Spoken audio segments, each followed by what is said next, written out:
Svet Nove Slovenije je danes zasedel, opravil kvalitetno, pa tudi precej obsežno razpravo. Posvetili smo se dvema temama. Eno je nadaljnje konstituiranje in vzpostavljanje vodstva stranke po kongresu in pa samimi predsedniškimi volitvami. Najverjetneje vas najbolj zanima predsedniške volitve. Pri predsedniških volitvah so člani sveta kandidaturo Janeza Ciglerja Kralja ocenili kot koristno, da je bil v kampanji dober in da je stranka dosegla tiste cilje, to pa je povečati svojo vidnost, prepoznavnost in tudi okrepiti svojo podporo. Nenazadnje so zadnje javnomnenjske ankete tako v Ninamedia kot Mediani nakazovale, da se je Nova Slovenija okrepila in da gre med opredeljenimi čez 10%, kar je bil pa tudi naš kratkoročen cilj. Tako da so člani na nek način zadovoljstvom potegnili črto pod to Janezovo kandidaturo.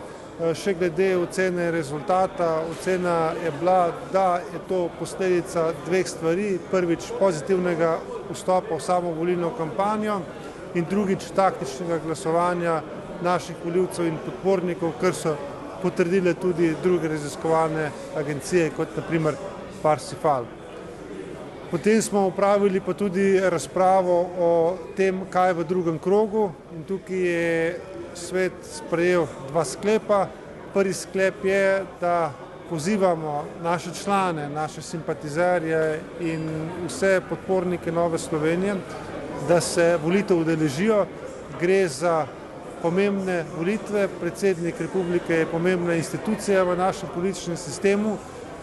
Drugi sklep je bil pa namenjen temu, da smo ocenili, da je najprimernejši kandidat v drugem krogu Anže Logar, tako da lahko rečem, da Nova Slovenija v drugem krogu podpira Anžeta Logarja. Dejal sem tudi, da smo konstituirali preostale organe znotraj stranke po kongresu. Danes je bil tako izvoljen predsednik nadzornega odbora stranke, to je postal gospod Silvo Sok, izmed tistih 5, ki so bili izvoljeni na kongresu. Pri razsodišču stranke je bila za predsednico izvoljena dr. Marija Rogar, prav tako med tistimi 5, ki so bili izvoljeni na kongresu. Po statutu pa ima predsednik stranke tudi možnost, da imenuje več visokih predstavnikov Nove Slovenije. Tako smo danes izvolili na moj predlog 2 podpredsednika. Za prvega podpredsednika sem predlagal Janeza Ciglerja Kralja in pa Vido Čadonič-Špelič, prav tako za podpredsednico stranke.